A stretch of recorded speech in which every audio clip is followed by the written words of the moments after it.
Hello and welcome to BitGardener's webinar on Smart Chart reporting. My name is John Kowalski. I'm part of the marketing team here at BitGardener, and I'd like to welcome you.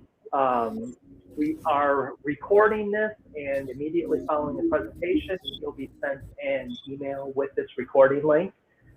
Feel free to share it with colleagues, check it out at a later date and time, whatever you like. Also, in the chat, we're going to have some time after this presentation. We've shortened this presentation and made it similar to our office hours format, where we will have the presentation. It will be a live demo of the Smart Chart software. That will last about 20 minutes. And then from there, we'll open it up to you for questions, discussion, conversation, anything you'd like. We have some color experts on the phone here.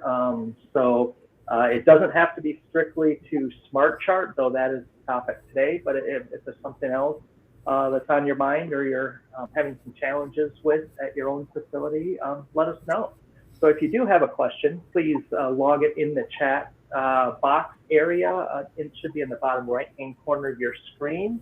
Also, you'll notice in that kind of welcome chat that I put in there, we do have several training videos on Smart Chart specifically, and I put the URL there. That's on YouTube, so check that out. We also have archives of all of our video seminars, like this one, archived there. So if you missed something, or if there's something of interest, feel free to check it out. So today we have a couple folks that are going to present. First, we have Ray Roby. She's our business line manager for automotive. She's going to be walking through the Smart Chart reporting. And then we also have Corey Cohen, who's our senior application specialist.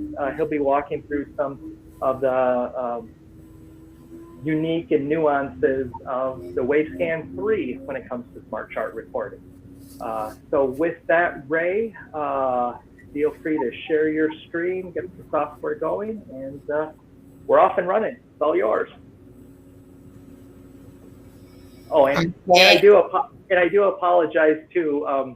Outside of Ray's house, they're doing some major construction, like digging up the road for new sewers. So you might notice that white noise if it gets a little too loud. Corey, I'll toss it to you. So stay on your toes, sir. There you go, Ray. Yeah, hopefully it's okay. Sorry, everybody. But yeah, they're redoing our gas lines, so they're cutting through concrete, so it's quite loud.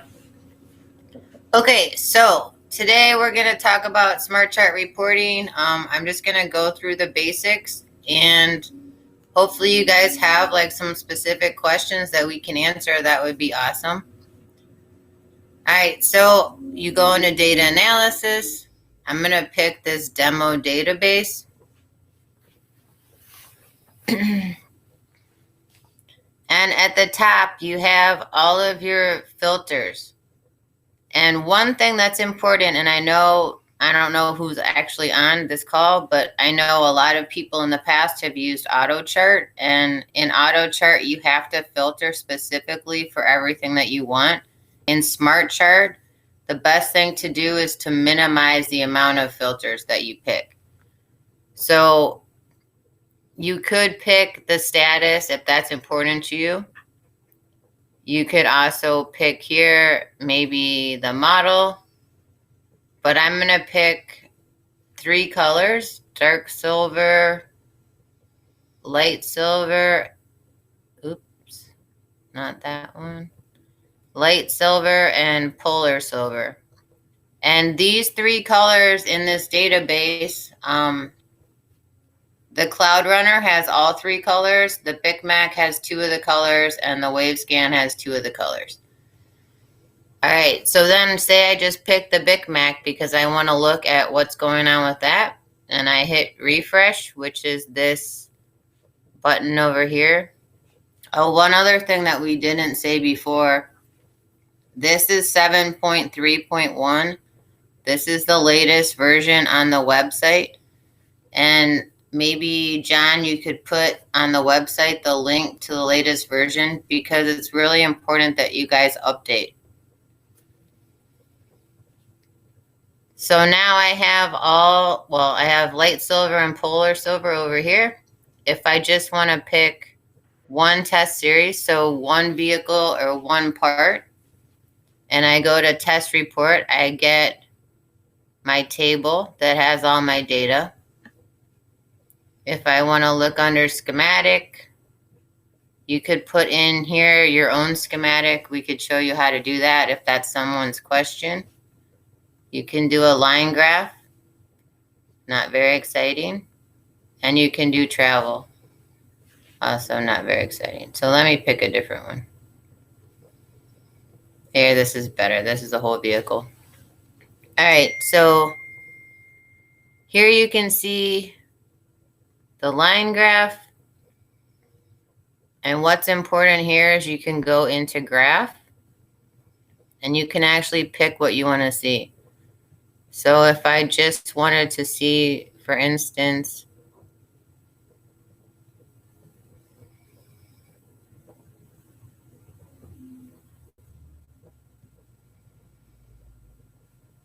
delta SE, delta ET, and delta ST, which are the accumulated numbers, I could do that, and then that would be what my graph would look like. So you can pretty much change anything you want.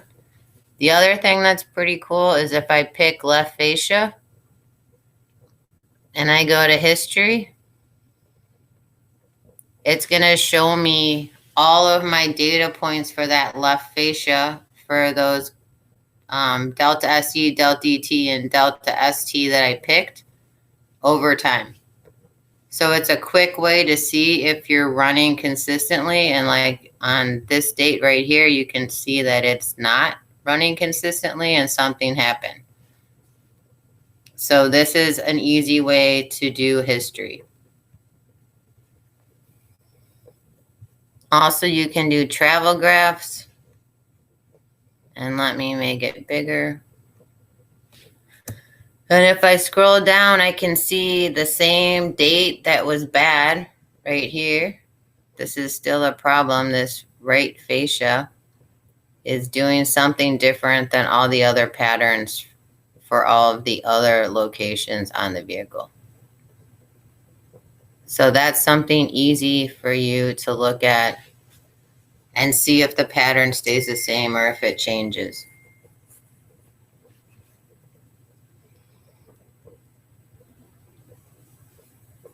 And you can always do your scatter plots. And whichever location you pick is the one that's highlighted with this red circle. So I think that's also important. You can change the table and not have sparkle components and not have color components. If you want to have just a summarized table, you can do that too. You can also take off the tolerances. Not that I would recommend this, but it's something that you can do. You can put on here the temperature that the part was measured at, and you could put the intensity emission if you want to know what that is also. Okay. So now, if we look at Cloud Runner,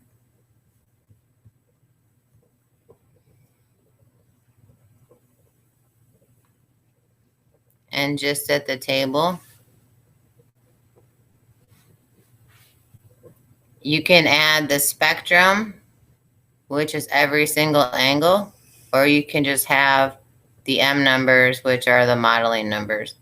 And for this example, we only did the M number for the 15 and 60, and there's reasons behind that from what my background is with doing this stuff with automotive, and we could talk about that if anyone has a question. But at this moment, we're not. And then it also has these striping factors at the 15, the 45, and the 60. You can also look at the line chart to see if it's changing over time. the modeling chart, which I think is more significant. And depending on how you have it set up, I usually set it up with a maximum M number of 4.5. You can see how the curves look, and you don't want to be over this black curve. So this blue curve right here is in the red zone because it's out of specification. And you can look at the striping chart, which just gives you kind of a different idea of how to look at things. And again, this blue line that goes up is in spec, but borderline in spec. And then wave scan.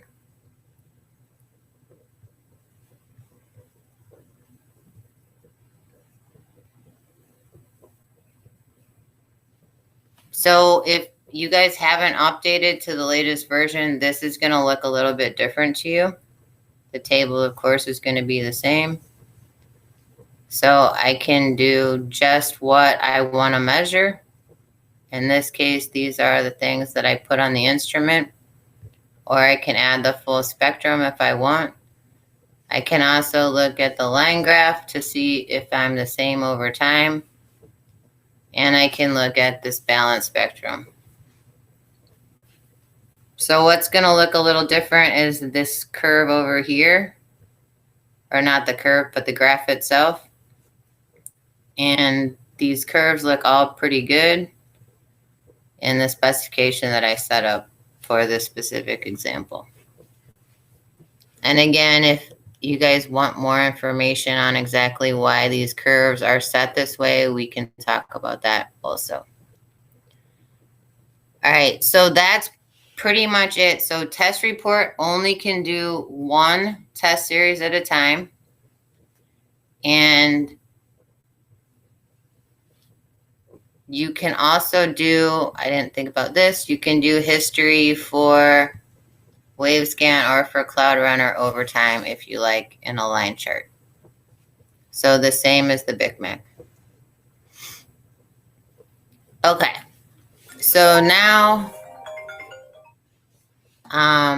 if we want to do multiple stuff, let's start back at BICMAC.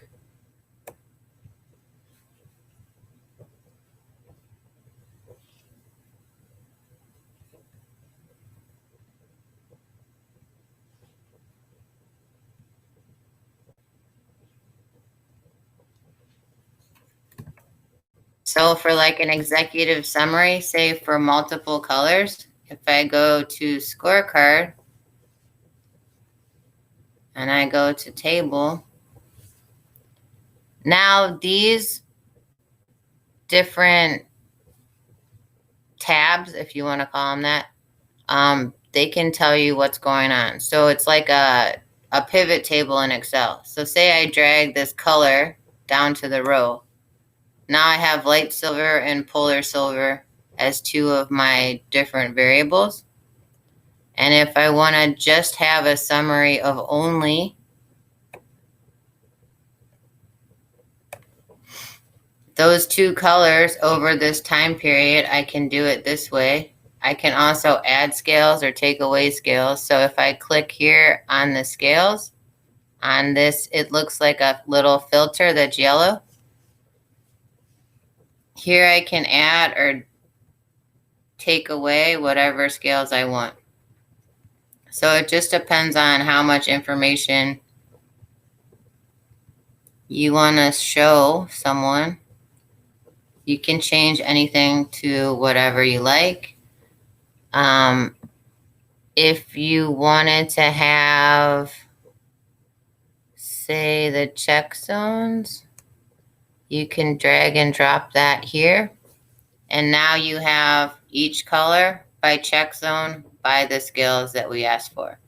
And again, remember these at the top where it just says light silver are averages of everything underneath.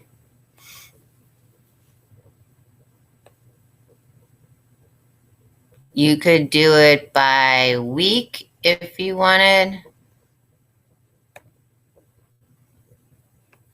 And it would give you the data by week.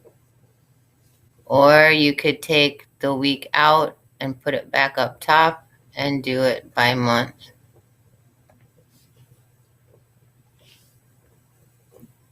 And the other one that you could do is by booth, which I think in this case is parameter 3. Yeah, so we have some that have no booth and ones that have booth 1. But if you had multiple booths, you could do it by booth to see if you were getting the same data or the same trend by booth. And again, you can do the line graph.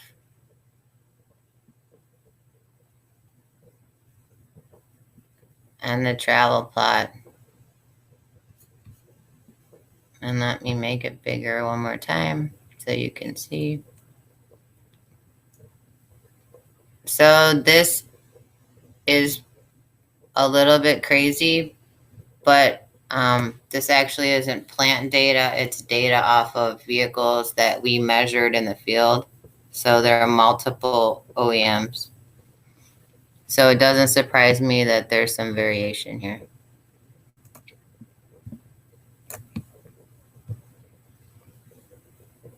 And you can do the scatter plot.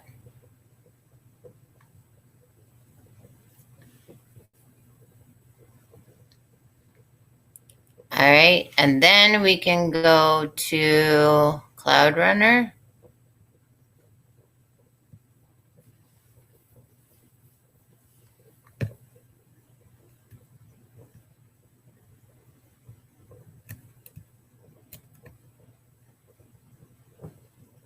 And pick all of the data.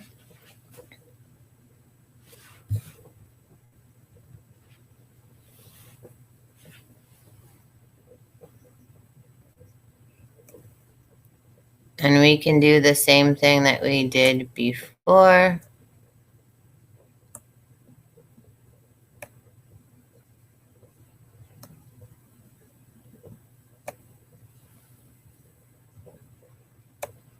Just making it by color, and then you can see the average for each color for the entire time frame that we had picked. If I want to add check zones, again, I can grab the check zones and put it down here in the rows. And then I can see every single location that I measured and how that it looked.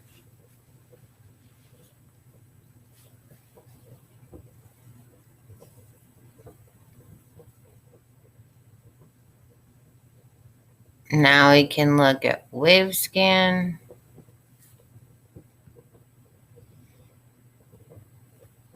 And again, select all the data.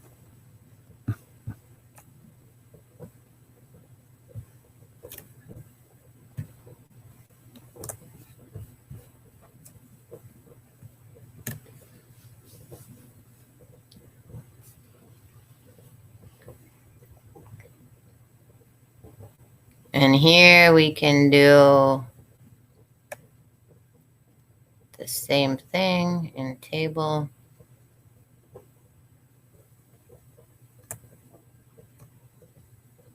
By color, just a summary, and we can change the scales if we want to add or subtract scales.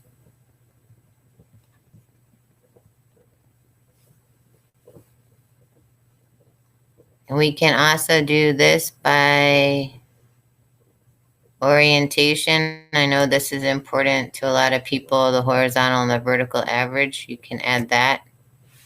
And then you have your horizontal and vertical average for the time frame that you were looking at. And you can also add the check zones if you like. And it will separate them horizontal, vertical. And then if we pick, say, light silver and go to line graph, we see the line graph over time and then the balance spectrum.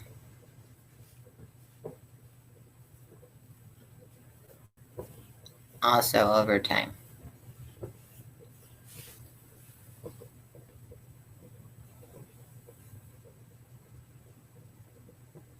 Okay, so now we're going to go back to the BICMAC.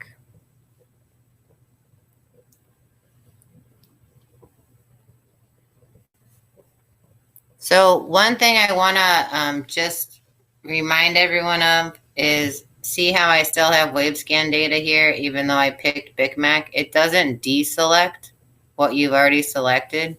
It just adds in what you picked next.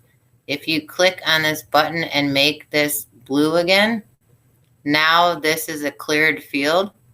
And now you can pick BICMAC and it won't have WaveScan also. So sometimes people don't realize something's selected. So whenever this is yellow and you're not getting the data that you want, you need to make sure you click on it and make it blue again. All right, so let me pick the data.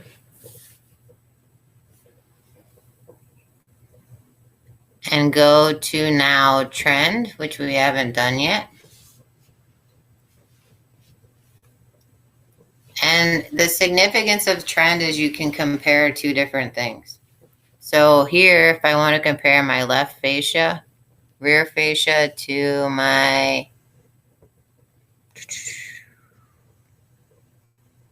left quarter. And when I do this, I just hit control. Now it's comparing those 2 points on the graph to each other. And I can do it by day, I can do it by week, I can do it by parameter 5, which would be like a VIN number or something, or I can do it by parameter 5 by timestamp. So this is not very interesting. Let me change this.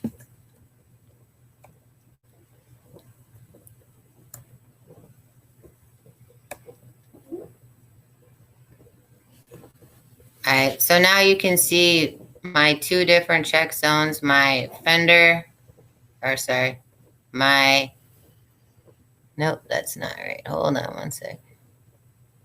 My quarter and my rear fascia to each other. And you have to make sure that you have this check mark here under compare so that you can see the difference between the two.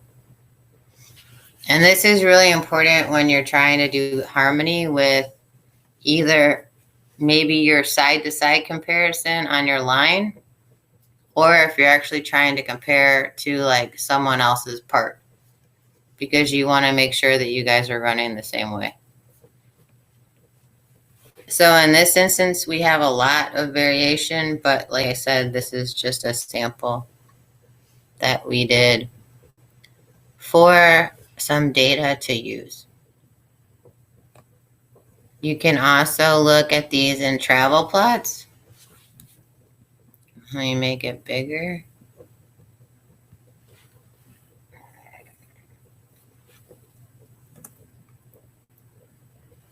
And you can see if the two different points are traveling the same. And a lot of times when we look at color harmony, this is the graph that I think is really important, because both of you may be in tolerance, but if you're traveling like opposite, like these points right here, you're gonna see a difference on the vehicle, even though technically you're both matching to standard. So it's just something to be aware of, and you can use it to your advantage to try to get closer harmony, visual harmony on the vehicle.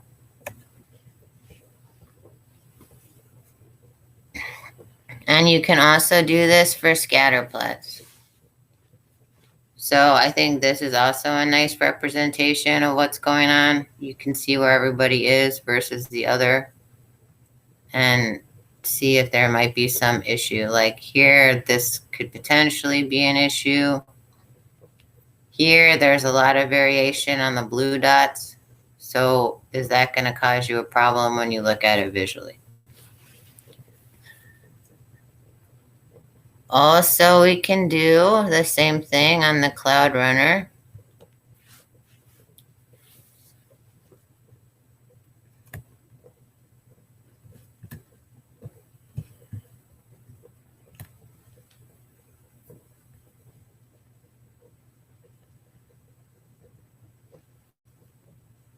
So I'll just pick left hood, left quarter.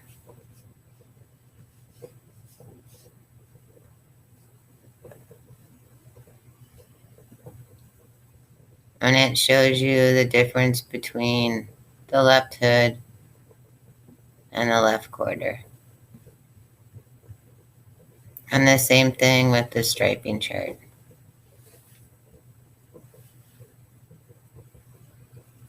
And the line chart also.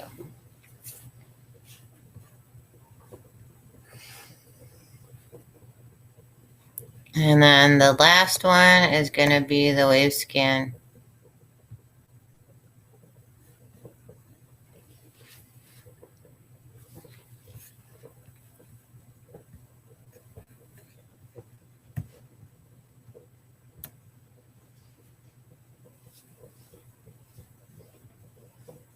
And here you can pick the left rear fascia and the left, oops.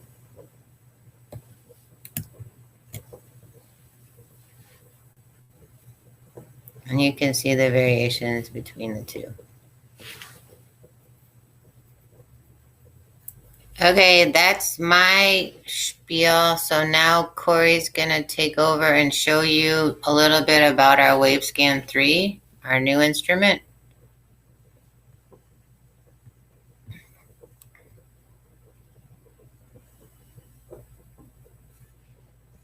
I think.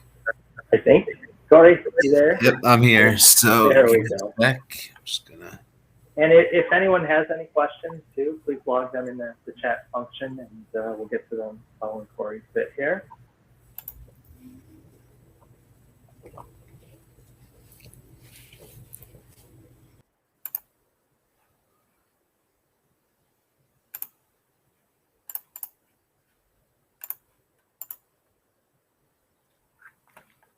Okay, there we go. So I want to real quick to show you one feature of the new WaveScan 3 that the older generation doesn't have. So when you go into data analysis, I'm going to select some measurements here. So I have my WaveScan 3 dual selected up here as the filter. So it's only showing me measurements taken with the new instrument. And so I'm in the scorecard section here. And I believe Ray showed you how you can select the scales here with this. Am I? Yes, you see my screen. Okay. Yeah. So you should be able to see my arrow. So here you can click right on this little key here, and you can use this to select which scales you want to see in this scorecard table. So currently there is nothing selected. So the selected ones are here in the display section. And so with nothing selected, by default, it's going to give me any scales that I had selected in the standard, which in this case were the B&T, the balance and tension scales. It's also going to give me a certain number of what I like to refer to as the primary scales, the dullness, WA through WE, DOI, long wave, and short wave. And so this is always going to come up, whatever was in the standard, along with these 9 scales here. Now, what you can do, though, is you can check all scales up here. And this is only, this is the feature that's only available with the new WaveScan model. If you select all scales, you can actually get every single scale in the WaveScan instrument. So if you want to see everything, the new model doesn't have the restriction that the old model has as far as the maximum number of scales that you can see. Now, if you want to be able to see this with your WaveScan 3, to see all of these scales, there is a certain way that you have to set up the measurements. So I'm going to back out here. So let's go back to the beginning. Now I'm setting up my measurements. So what I would do is I'm going to go to Standard Management. I set up my standards. In the WaveScan tab, I'm going to select any scales that I want to see and that I want to tolerance for. So remember, when we looked at the data, those scales that were in the standard were the balance and the tension. We can see that here, and I have my pass-fail tolerances here. So any scales that you want to set a tolerance on, you have to add to this standard. So once that's done, I'm going to save and then back out and go into the organizer section. And this is where you select, of course, the standards that you want to use. So this is what we just saw in standard management. And then you're going to go to the WaveScan tab. Now in the WaveScan tab, there is also a section where you can select WaveScan scales. And this is the difference between the new models and the old models. With the previous generation of WaveScan, you had to select scales here in order to see those scales in data analysis. With the new generation, you don't want to select anything here if you want to be able to see all scales. If you select scales in the organizer, it's only going to allow you to see these scales. If you select nothing in here, that's when the data analysis function works, where you can see all of your WaveScan scales. So this is only available if you do not select any scales for the organizer.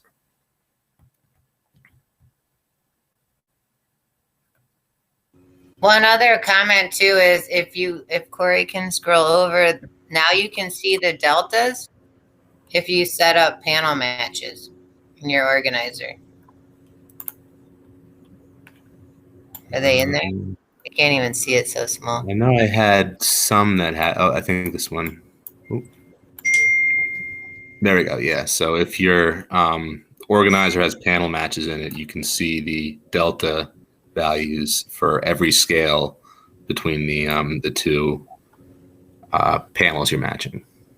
And this is also a new feature, which I think is really helpful, because a lot of times it's not necessarily the value that tells you if something looks harmonious, especially, I mean, even for WaveScan data, it's the difference between the two panels that is going to be what your customer sees, and not necessarily, say, for GM, the R value specifically.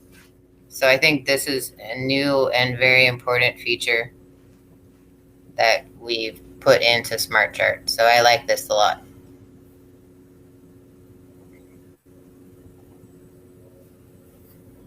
Do we have any questions? Awesome, good stuff. And I know we have that YouTube link in the chat. Take a look at that. There's a video on Smart Chart reporting on the WaveScan 3 difference that Corey just mentioned, as well as the other functions and parts and pieces to Smart Chart. So if you need a refresher or you have a question, take a look there.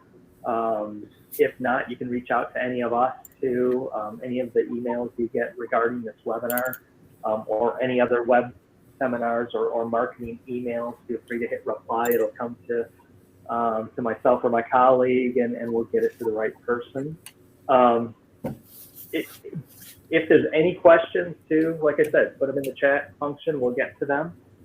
Corey and Ray, are there frequently asked questions you guys get when you get into Smart Chart reporting with customers? So I just want to make a comment on the YouTube videos. They're about 10, 15 minutes, right, guys? Yeah, it depends. There's some 2-minute ones, depending on the topic. So they're not very long, but they're on all like the basic functionality of Smart Process. So if you can't remember how to add a standard, or you can't remember how to set up an organizer, we have all of those in this YouTube, and they're all in little segments. So hopefully you'll find it very helpful, because we're trying to make it as simple to you guys as possible, so you don't have to wait for one of us to get back to you to explain something that we already now have a YouTube video on. Yeah. And we will be adding more and more videos over time as well. We have a list, and we're just kind of knocking those off. So, keep checking back. Also, it will contain these web seminar archives too. different topics. So take a look there. Basically, the thing I love about Smart Chart, from a marketing standpoint, is you can really take a look at the data any way you'd like. Slice and dice it, and show what you want to show, and then the ability to export it, to Excel or as a PDF report. I just love that functionality. Which is a good thing, but also makes it complicated.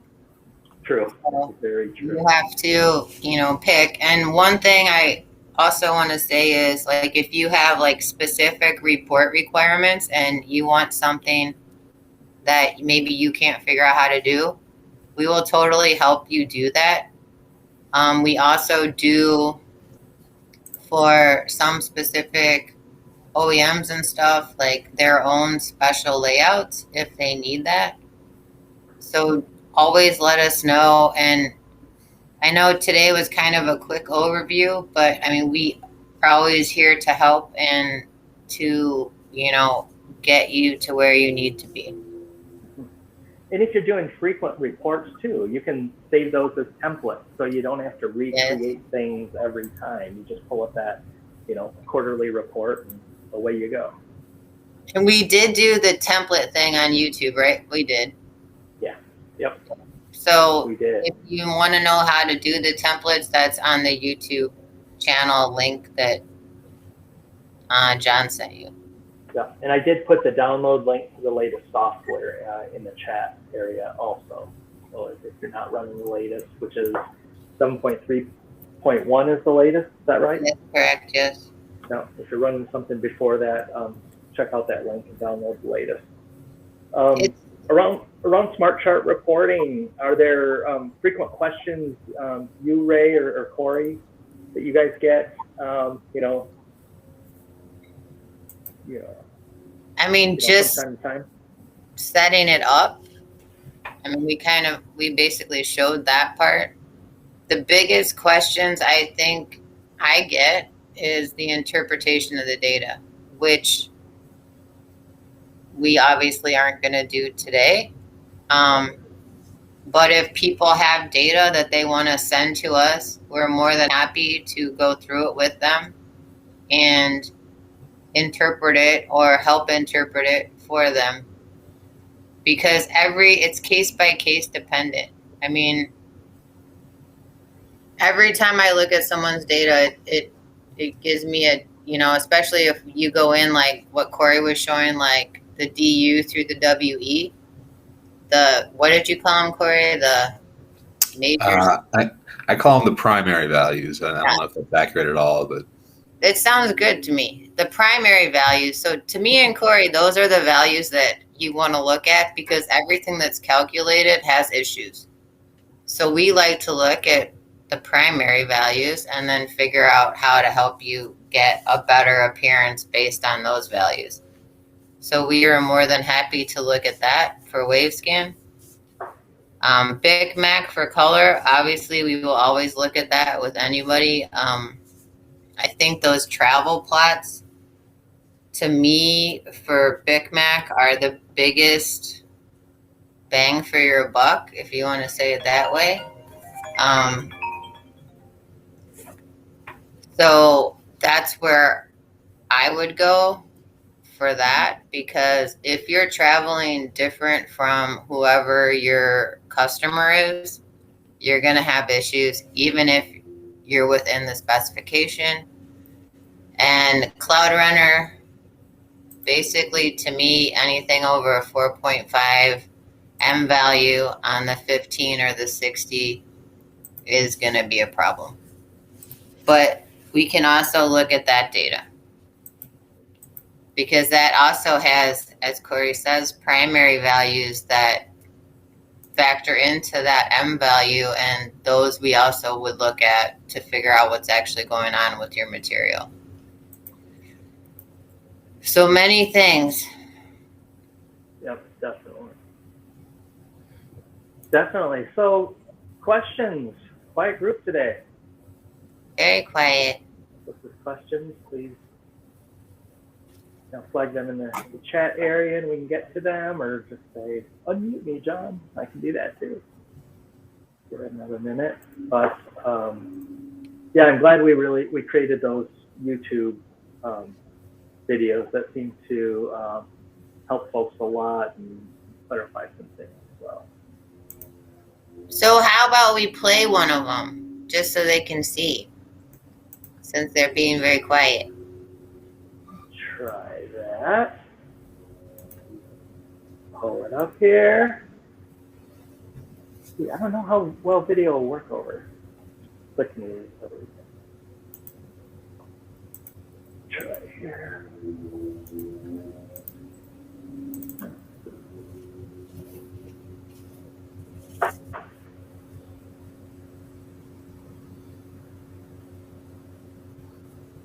I'm getting there. Full computer here.